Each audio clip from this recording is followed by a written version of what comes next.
para mim Isaías 46, o 9 e o 10.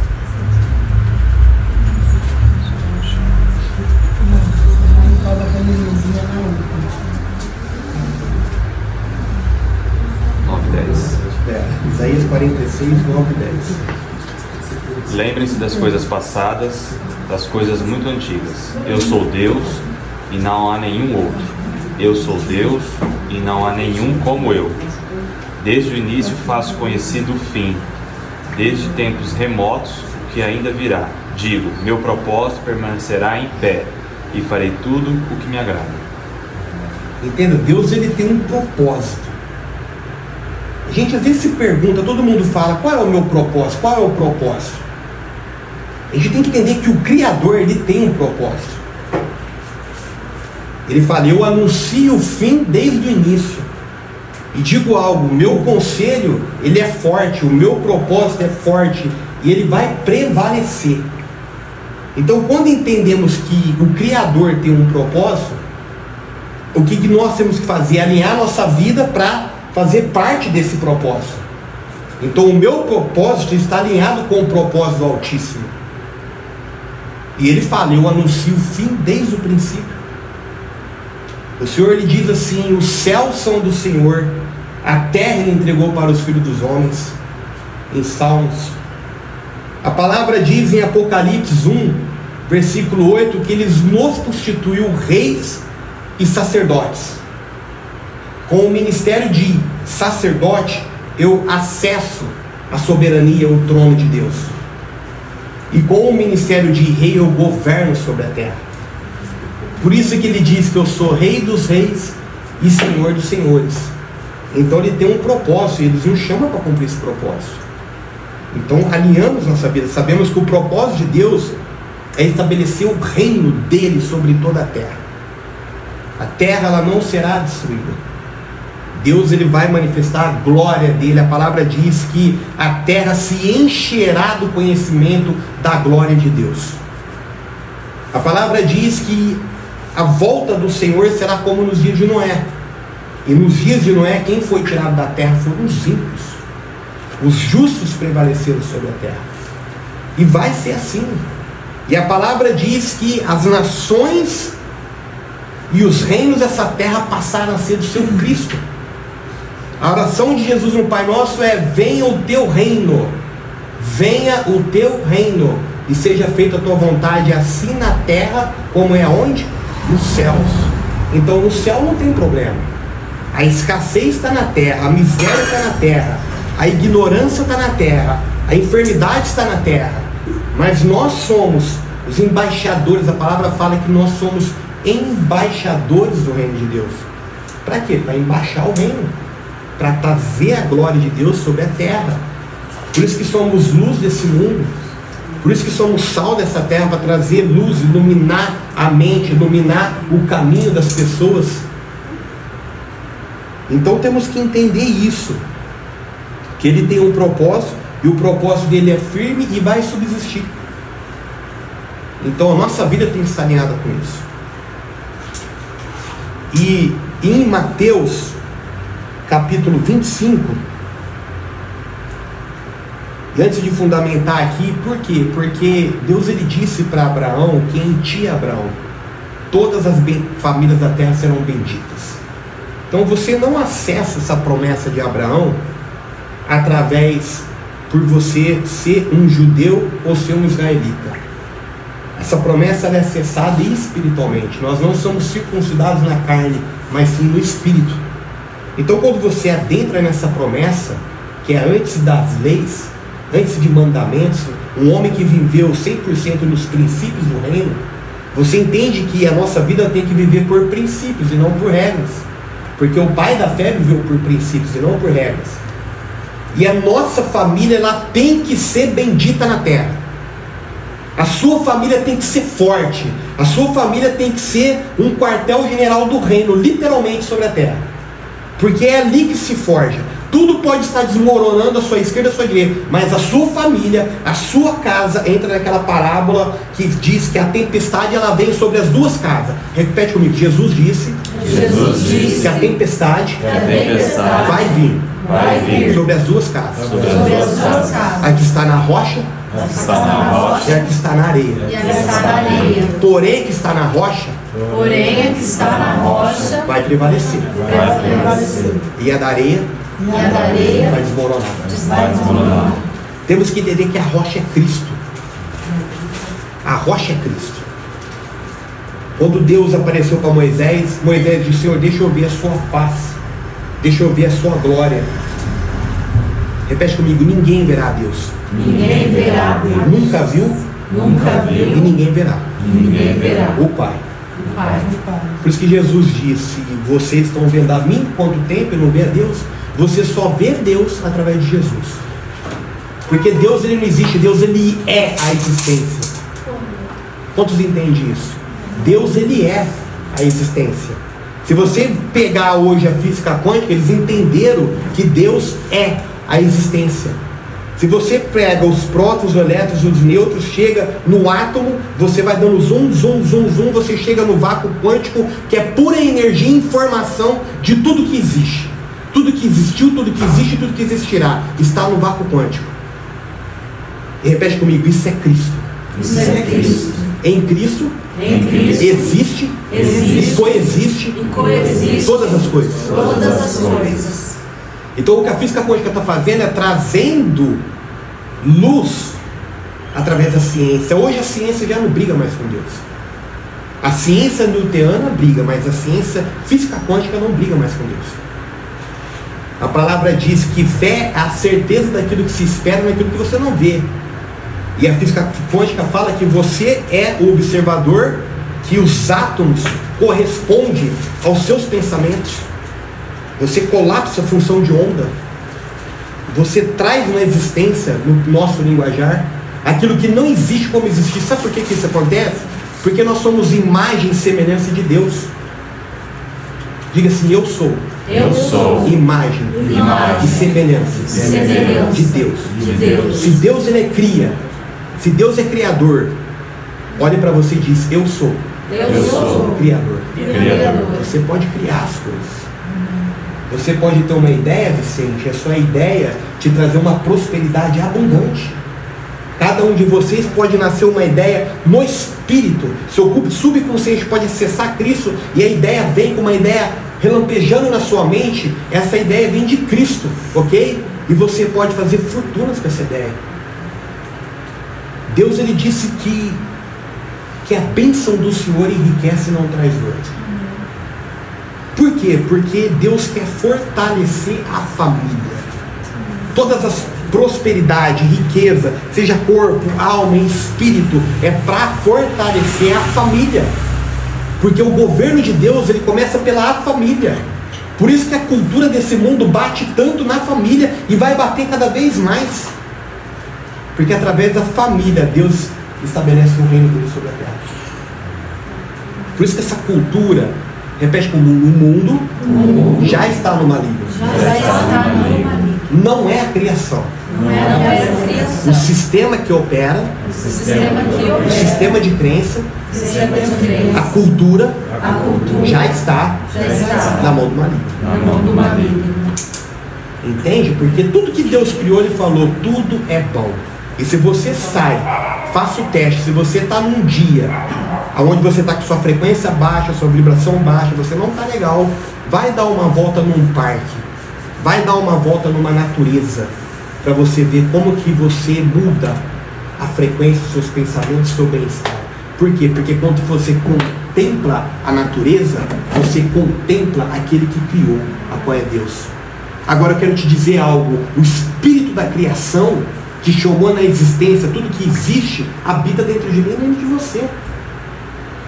Cristo em nós, a esperança da glória. Foi revelado o mistério que estava oculto todos os tempos, pastor, que é Cristo vivendo dentro de mim e dentro de você, chamando na existência tudo aquilo a qual nós ansiamos. A Bíblia diz que o desejo do vosso coração será atendido. Bem eu sei os pensamentos que tem de vós, pensamentos de paz e não de mal, para vos dar o fim que desejeis. Agora eu digo, o meu desejo, o seu desejo, o desejo de cada um de vocês não pode ferir os princípios do reino de Deus. Porque se fere, você está fora, você não está alinhado aos princípios. Quando você está alinhado nos princípios, Deus ele vai conceder, e é direito seu viver uma vida e uma vida de abundância. Jesus disse: eu vim para que tenham vida e a tenha em abundância. Segue o coração de vocês, porque Deus ele fala na tua intuição. A nossa intuição é uma faculdade mental nossa, ela não é racional, ela é algo mental, é uma capacidade. E Deus ele fala na sua intuição. Eu falei sobre isso uma vez. Existe 929 versículos que diz para você ouvir o seu coração. Existe um, repete comigo, existe um. Existe um Que fala que o coração é enganoso. o coração enganoso. Sabe por que existe um? Sabe qual que o povo dá crédito? Sabe, Júlio, qual que é? No que tem um. 929 versículos fala: ouve o seu coração. Existe um que fala: o coração é enganoso. E as pessoas vão: não vou ouvir meu coração, porque meu coração é enganoso. O seu coração é enganoso quando você está fora de Cristo, quando você está fora do reino, quando você está fora do princípio, quando você está fora da cultura do reino de Deus. Aí o seu coração vai ser enganoso. Caso contrário, ele não é. Então temos que saber que Deus ele vai estabelecer o reino dele, o governo, através das famílias.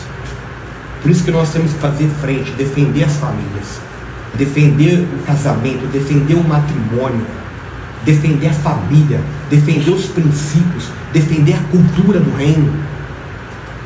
Se você perguntar para o meu filho se ele acha que é normal o que está acontecendo em questão dessas culturas que está rolando em escola, tudo, uma vez ele foi questionado, ele falou: não, isso não é normal, está comum, mas normal não é.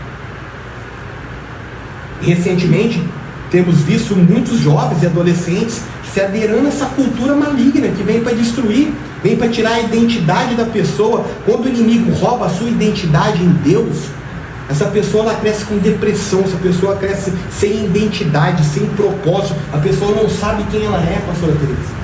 Porque o mundo hoje, até o linguajar muda porque não sabe a identidade de quem ela é. Biologicamente, fisiologicamente, mentalmente, espiritualmente, os jovens, essa geração não tem identidade. E Deus ele falou só uma coisa. Deus não falou, doutor Flávio, que você é médico. Deus falou que você é imagem e semelhança dele. As mesmas características dele de criar, chamar na existência, tudo que tem, capacidade mental, tudo você tem. Temos que buscar Cristo e desenvolver isso. O seu trabalho, você está, mas você não é o seu trabalho. Você é muito mais do que isso. Você é Cristo agindo nessa terra. Porque Cristo em nós é a esperança da glória. Quantos entendem? Então temos que saber a nossa identidade, porque nós não somos o que fazemos, pastor Teresa. Nós não somos a nossa atividade. Nós somos imagem e semelhança de Deus. Nós temos a mesma característica do Altíssimo, de criar as coisas, chamar na existência aquilo que não existe como se existisse. Por que o pessoal da ciência está fazendo isso e nós, como os filhos do reino, não estamos? Então temos que saber que a base do reino, primeiramente, é a família. Arruma a família que o governo de Deus começará a vir sobre a vida de todos nós. A nossa família tem que estar blindada. Pode bater a tempestade, mas ela está na rocha. Ela tem alicerce forte. Ela vai prevalecer. Ela vai prevalecer. E em Mateus capítulo 25, versículo 14, diz assim: alguma dúvida sobre isso que eu falei? Que isso foi uma introdução? Ninguém está com dúvida? Alguém tem dúvida da identidade? Que quer ser imagem e semelhança de Deus? Chamar na existência aquilo que está em Hebreus 11. Todos já leram Hebreus 11 aqui? Obrigado? Isso é fé. A certeza daquilo que se espera. Pode esperar coisas grandes, pastora Teresa. Sim. Não espera coisas pequenas. O nosso Deus é um Deus de grandeza. Não espera coisas pequenas. Porque o nosso Deus é um Deus grande. Cada vez mais, cada um de vocês não espere coisas pequenas. Deus nos entregou o reino, o governo. de coisas grandes. Creia em coisas grandes, pastora Cláudia. Em coisas grandes para a sua vida. Em coisas grandiosas. Aquilo que os olhos não viram, aquilo que o coração não sentiu, não é céu, é aqui e agora. Creia, sonha em coisas grandes. Todos nós. Não pensa pequeno, não limita a sua mente. Porque aquilo que você crê é exatamente aquilo que você vai manifestar. Jesus sempre disse: vai, porque a tua fé te curou. Vai, seja feita a tua vontade, seja feita a tua fé. O cara que mais manifestou fé nessa terra não foi um judeu, não foi um judaico, não foi uma pessoa conhecedora da Torá. Não foi. Foi um centurião romano. E Jesus se maravilhou com ele. Jesus disse: nunca vi tamanha fé como desse homem, em toda Israel, em toda a história. A segunda pessoa que mais manifestou fé, Júlia, foi a mulher samaritana, outra que não conhecia nada de Deus. Então, às vezes, o conhecer muito da palavra, muito da letra, nos mata, porque a letra mata, mas o Espírito vivifica. O Espírito nos vivifica. Então, Jesus disse para aquele centurião, ele queria ali, para quem não conhece a história, ele estava com um soldado enfermo. Ele disse: Senhor, vai até a minha casa curar o meu soldado. E na verdade Jesus disse que iria. Ele falou: não precisa ir, Senhor, eu sou um homem de autoridade, e eu digo para este: vai, e aquele vai. Outro: vem, e aquele vem. Então não precisa ir, somente diga uma palavra, que o meu servo será curado. Jesus ficou maravilhado. Nunca vi tamanha fé. Então repete comigo: as minhas palavras, As minhas palavras têm poder. têm poder. Palavras carregam frequências. Carregam frequências. Faça esse teste. Pega 2 vasos de planta, uma você amaldiçoa a semana inteira, palavrão, palavra pesada, e a outra você diz coisas positivas. Depois de uma semana regando e aguando as duas do mesma hora, do mesmo jeito, me conta o que vai acontecer. Faça isso com arroz, com qualquer coisa. Então, é segundo a nossa fé, é segundo a nossa palavra. Entende? Isso é muito forte. Aquilo que você crê, você vai manifestar. Se você tem fé, você vai manifestar fé. Se você tem medo, você vai atrair o medo. E o medo é altamente atrativo. Jó disse: aquilo que eu temia me aconteceu, e o que eu mais me receava me sobreveio. Eu disse para a Júlia hoje, a Júlia estava meio temerosa, eu falei: não fica com medo, desconecta do medo, não vibra em medo, fica tranquila. E como é que foi? Foi tranquilo. Uma ansiedade, você suprimiu uma ansiedade. Se você não identifica esse sentimento que vira uma energia e vai te suprimindo, isso vai te abatendo, porque é uma frequência, é uma energia. Repete comigo: Jesus disse que sem fé é impossível agradar a Deus. Então não crê em coisa pequena. Fé é aquilo que você pensa, é aquilo que você crê, é aquilo que você anseia, é aquilo que você espera. Fique posicionado e espera coisas grandes. Quando a senhora for orar ali, a senhora espera coisas grandes em Deus para toda a sua família. Você visualiza isso como se já acontecesse e você declara coisas grandes. Quando Deus apareceu para o profeta Ezequiel, ele disse: poderá, ó filho do homem, esses ossos tornarem a vida? Deus faz uma pergunta. E o que Ezequiel responde? Tu sabes, Senhor. Então profetiza, então abra a boca, libera energia, libera poder. A nossa boca tem, a nossa língua tem poder de vida e de morte. A palavra nos compara como um leme de um navio, um pequeno leme que conduz toda a embarcação. Assim é a minha e a sua língua. Vai conduzir toda a nossa vida, toda a nossa família, toda a nossa trajetória, tudo aquilo que a gente está vivendo. Foi exatamente aquilo que a gente declarou. Repete comigo: em Gálatas 6:7 diz: de Deus não se zomba. Não se zomba. O que o homem semeia, ele vai colher. Ele vai colher. Lei do universo é causa e efeito. É a mesma coisa. Não tem como você lançar uma semente de limão e colher laranja. É impossível. Jesus disse isso: conhecereis a árvore pelo fruto. Quer conhecer as pessoas? Olhe pelo fruto.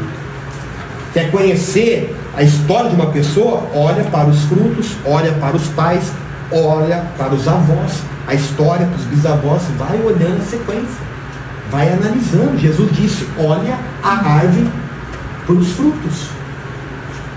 Não tem como uma árvore ruim dar bons frutos, e não tem como uma árvore boa dar frutos ruins. Isso não existe. E a palavra diz que aquele que é de Deus, em Salmo 1 diz o quê? Que nós somos como árvore plantada a ribeiros de água. Você consegue imaginar, Rodrigo, uma mangueira plantada a um córrego de rio, dando pouca manga? Essa é a analogia que Deus faz da minha e da sua vida perante o Senhor. Vai dar muito fruto. E tem muita gente manifestando esse fruto sem conhecer a Deus, mas vive os princípios. Repete comigo: os princípios são poderosos. São poderosos. Deus não quebra princípio, Ele honra todos, independentemente se conhece Ele ou não. Ele diz que nós somos o povo que conhece pelo nome. Existe um povo que não conhece o Senhor pelo nome, mas vive os princípios. E eu vou te falar aí: desfruta, porque princípio é inquebrável. O Bill Gates, ele já fez 3 vezes na história isso, que ele semeou toda a riqueza dele. Ele sai lá de novo, lá do 68, de 70, homem mais rico do mundo, ele pula para quarto, para terceiro, para quinto novamente, toda vez que ele doa a fortuna dele. O princípio de dar, ele é poderoso. Eu não estou falando para dar a igreja, não esquece isso daí, tá? Porque outra coisa eu falo para vocês: prosperidade não tem nada a ver com dízimo e oferta. Esquece isso. Prosperidade tem a ver com a minha mente, com a minha mentalidade. Se você expande a sua consciência, se você pensa em coisas grandes, em coisas que vai frutificar, em coisas positivas, você vai colher. Agora, a lei de semear, se você vê uma pessoa necessitada, se a causa é boa, você doa. Quantos entendem isso?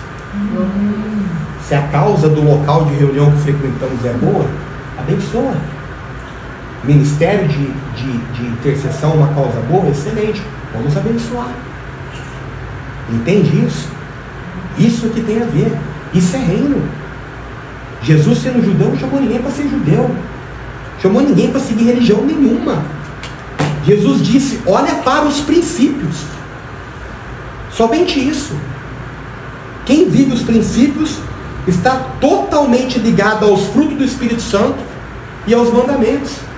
Quem estava na imersão viu isso. Então, para facilitar, qual que é o caminho? Fruto do Espírito, a qual é bondade, dignidade, fidelidade, paz, mansidão, domínio próprio, amor e alegria. Contra essas coisas não há condenação. Se você vê uma pessoa que é bondosa, fiel, alegre, paz, mansidão, tem domínio próprio é algo difícil de ter. Fidelidade é algo difícil. Fidelidade não engloba só em relacionamento, engloba em tudo.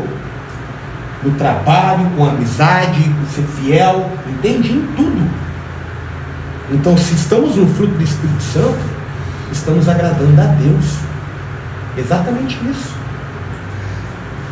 Eu quero entrar aqui nas parábolas, na parábola de Mateus 25, que o Senhor tem falado muito comigo sobre esse versículo.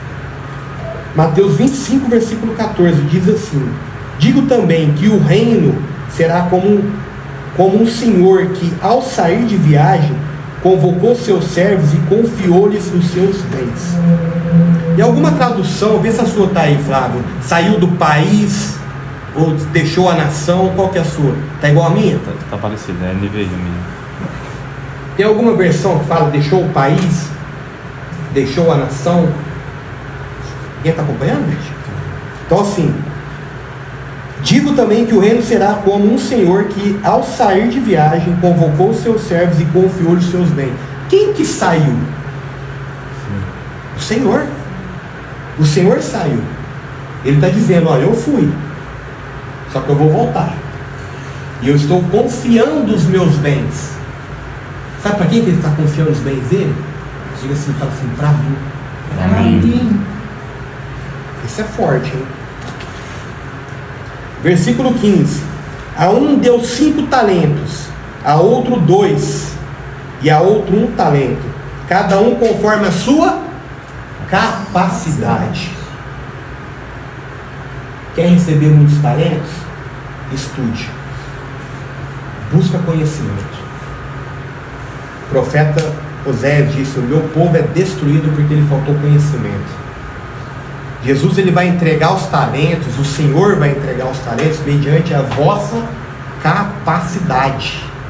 Isso aqui é claro. E deu um a 5 talentos, a outro 2, a outro 1 talento, cada um conforme a sua capacidade. Estuda, busca conhecer como é que funcionam as coisas. A ignorância é falta de conhecimento. Todos nós somos ignorantes em algumas áreas, mas existem alguns talentos na vida de vocês que tem que ser desenvolvido. Eu não entendo muito de medicina, sistema circulatório, cardíaco, que nem você. Qual que é a sua área? Neuro. Então eu entendo, mas isso não impede de eu buscar saber o básico, entende? Para ter o mínimo do conhecimento. Mas existem áreas que eu domino. Então qual que é o talento que Deus entregou para cada um de vocês? Busque conhecimento em cima desse talento, para que o Senhor entregue mais talentos para vocês. E em seguida, aqui, e deu 5 talentos, a outro 2, a outro 1 talento, e cada um conforme a sua capacidade pessoal. E em seguida partiu de viagem. O que havia recebido 5 talentos, saiu imediatamente, investiu e ganhou mais 5 talentos. Então o que tinha 5 talentos, negociou e ganhou mais 5. E aqui, na tradução exata do hebraico, diz dinheiro, ok? A palavra aqui é dinheiro, é recurso. Então o que tinha 5 foi lá, negociou e ganhou mais 5. Porque a capacidade que ele tinha é de ganhar 5. Então ele ficou com 10. Vai somando aí. Da mesma forma, o que recebeu 2 talentos, ganhou outros 2. Entretanto, o que tinha recebido 1 talento, afastou-se, cavou um buraco na terra e escondeu o dinheiro que o Senhor havia confiado aos seus cuidados. Após um longo tempo, retornou o Senhor daqueles servos e foi acertar contas com eles. Então o servo que recebera 5 talentos se aproximou do seu senhor e lhe entregou mais 5 talentos, informando: Senhor, me confiou 5 talentos, eis que mais 5 talentos que ganhei. E respondeu o Senhor: muito bem, servo bom e fiel, foste fiel no pouco, muito confiarei em tuas mãos para administrar. Entre e participa da alegria do teu Senhor. Assim também aproximou-se o que recebera 2 talentos e relatou: Senhor, 2 talentos me confiaste, trago também mais 2 talentos que ganhei. E o Senhor lhe disse: muito bem, servo bom e fiel, foste fiel no pouco, muito confiarei em tuas mãos para administrar. Entra e participa da alegria do teu Senhor. Chegando finalmente o que tinha recebido apenas 1 talento, e explicou: Senhor, eu te conheço. Todos nós aqui conhecemos o Senhor, né? Então não vai ter como falar: não conheço, pastor. Isso é forte, hein? Não vai ter, ok? A gente falar que o talento que o Senhor nos entregou, nós não multiplicamos ele. Não vai ter como. Seja na medicina, seja na justiça, seja onde for. Não vai ter como. Os talentos, aquele que te entregou vai te cobrar. O que você fez? Você fez mais? Você cumpriu o seu propósito? Você me serviu com o dom que eu te dei? Entende? Isso será cobrado. Chegando finalmente que tinha recebido apenas 1 talento, explicou o Senhor: eu te conheço e sei que é um homem severo, que colhes de onde não plantaste e ajunta aonde não semeaste. Porque é aquilo que eu disse no começo: Deus ele chama na existência aquilo que não existe como se existisse. Então o que você anseia, chama na existência. É uma prosperidade, é uma família, é um esposo, uma mulher, é filhos, é uma empresa, é riqueza, é abundância. O que é? Chama na existência. Viagem, seja o que for, chama na existência. As pessoas ficam esperando de Deus, pastor. Deus já fez o que tem que fazer. Deus ele já falou na cruz, está consumado, acabou. Já fiz, está pronto. Por isso tive receio e escondi no chão o teu talento. Aqui está, toma de volta o que te pertence. Escondeu. É a mesma coisa, doutor Flávio, dele te chamar para a medicina, para você ser um excelente cardiologista do reino, não só para curar o físico, mas a mente, a alma, o espírito das pessoas, pregar o reino, levar a luz para esse povo, e você pegar esse talento e jogar fora. Sentenciou-lhe, porém, o Senhor: servo mau e negligente, sabias que colho aonde não plantei e que ajunto aonde não semeei? Então por isso, ao menos deveria ter investido o meu talento com os banqueiros. Por isso que eu disse que a palavra na tradução aqui do talento é dinheiro. Ele disse que devia ter colocado na mão dos banqueiros. Você sabe por que o ímpio está governando sobre a terra? Sabe por que a riqueza da terra está na mão do ímpio? Repete comigo: porque o justo não se posiciona. Não se posiciona. Se o justo se posicionar, ele governa. Há uma promessa de transferência de riqueza. Há uma promessa. Nós temos o direito de ter a abundância. Quantos entendem isso? Abraão foi extremamente bendito e abençoado. Chegou um tempo que não cabia, a terra não cabia o gado de Abraão e de Ló. Não sustentava. Isaac foi tremendamente abençoado também, que as nações em volta se incomodavam, falaram assim: o gado dele é enorme, a riqueza dele é enorme, não sustenta. A nossa terra não está sustentando a riqueza desse homem. É prosperidade que Deus tem, pastora, só que nós temos que ter uma mentalidade de governo. Deus não entrega revólver na mão de macaco. Deus não vai confiar a riqueza se você não sabe para qual propósito usar. Eu estou falando de riqueza, mas isso abrange em tudo, ok? Abrange em tudo. Se você não é um homem que não entendeu o que é estabelecer uma família, constituir família nos princípios, Deus não vai entregar uma mulher sábia. Se a mulher não entendeu o que é estabelecer reino através da família, Deus não vai entregar um homem sábio. Deus já preparou tudo e todas as coisas. Só tem que ter um alinhamento. Quando você se alinha, se posiciona, você atrai as pessoas que Deus colocou para cumprir o propósito contigo. É um alinhamento.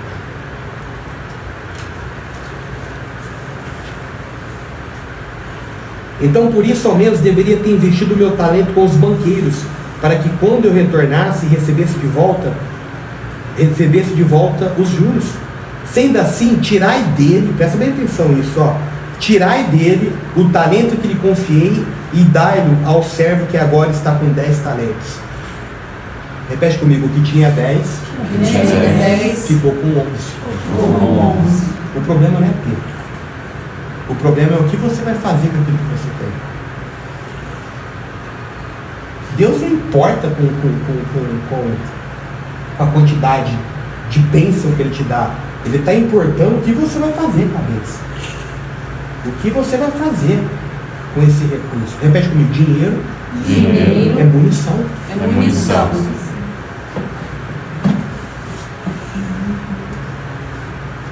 Tem que saber administrar. Tem que saber administrar. Às vezes a gente administra mal, errado. A gente tem que ansiar por aquilo que é propósito de Deus. Eu peguei uma frase para mim, e essa frase ela é... não tirei da Bíblia não, tá? Quantos aqui conhecem o Bob Proctor? Conhece o Bob Proctor? Um mentor de mentalidade, de física quântica, ele não sabe. E eu peguei uma frase dele e dei uma acrescentada. E eu sempre oro falando assim: estou tão feliz e grato agora, isso já muda a minha ambiência, me coloca no sentido de gratidão. Repete, eu tenho Eu tenho que ser grato. que ser grato. A gratidão ela tem que fazer parte da nossa vida. Então eu falo, estou tão feliz e grato agora que o dinheiro vem até mim através de múltiplas formas e em formas decorrentes para construção da minha riqueza para o cumprimento do meu propósito. Então a riqueza ela vai vir se tiver um cumprimento de propósito. Entende? Então o Senhor tirou os talentos daquele que tinha um e colocou na mão dos 11. Se pegar isso na cultura, nessa cultura desse governo aí, para que isso? É capitalismo. Né? Para que essa questão? Para que isso? O problema não está com Deus não tem problema com a riqueza. Ah, mas você faz parte da teologia da prosperidade? Não, eu sou contra a teologia da miséria, da escassez. Porque na miséria, na escassez, você tem uma dificuldade tremenda todos os dias. E Deus ele tem vida e vida com abundância. Jesus disse, eu vim, repete comigo, eu vim para que tenham vida e a tenham abundância. Ah, mas o Senhor não tinha onde reclinar a sua cabeça. Ei, entenda algo. O Senhor era o Rei da glória. Ele se despiu da glória dele. O caminho dele é o inverso do nosso. Ele deixou toda a glória dele. Ele se fez homem para restabelecer o governo novamente que Adão perdeu. A gente tem que entender isso. Quando o diabo tentou Jesus no deserto, ele disse, se prostrar e me adorar perante todo, e mostrou todos os reinos da terra, pastor Anteiras, e toda a nação, se prostrar e me adorar, eu te darei isso, porque isso me foi dado. Quando Jesus vem, ele vem para tomar novamente esse reino. Em Apocalipse fala, terminando, que a nova Jerusalém desce do céu para a terra e todas as nações passaram a ser do seu Cristo. Deus não tem problema na riqueza. A vontade dele é que você seja muito próximo, muito rico, uma família forte, uma família bendita e abençoada, sem depender de nada. A Bíblia fala que nós somos filhos da Jerusalém de cima, que não é escrava. E muitos usam esse versículo, mas Jesus não tinha nem onde colocar a cabeça para justificar uma miséria, uma escassez e uma pobreza. Já ouviu isso, Fabiano? Só que presta atenção, Jesus ele vai voltar para reinar e governar sobre toda a terra. Ele é o Rei dos Reis, o dono de tudo. Sabe qual que é um dos princípios que eu mais gosto? Repete comigo, mordomia. Mordomia. Tudo é dele. Para vocês entenderem, quem que aqui assistiu algum filme do Batman? Quem assistiu? Ok? O Alfred ele é mordomo. Ele desfruta de tudo, ele toma, ele governa tudo, ele desfruta de tudo, mas não é dele. E assim é as coisas aqui na terra. Existe um rei, um dono. Nós estamos administrando. E quando ele voltar, estaremos administrando. A parábola fala disso, Flávio. Que o dono saiu, se ausentou, mas ele voltou. Ele vai voltar e vai pedir conta. Ei, o que você está fazendo aqui? Você quer que essa terra exploda, pega fogo? Nesses dias você abre o Instagram, é fim do mundo, apocalipse, é isso, aqui vem, para com isso. Pelo amor de Deus. Isso não vai acontecer. Tudo pertence ao Senhor, tudo é dele. Tudo é dele. Aqui é tudo dele. E aí, então a gente que não vive isso, vamos supor, essa mordomia, vamos supor, não administra bem. Não administra. Somos mal administradores, né? Inteligente. Por isso que vive num pelo, né? A palavra diz, Certa situação. a palavra diz É isso, que quando somos meninos, estamos debaixo de tutores. E quando você é menino, você está debaixo do tutor, você é herdeiro, mas você não toma posse, porque você é menino.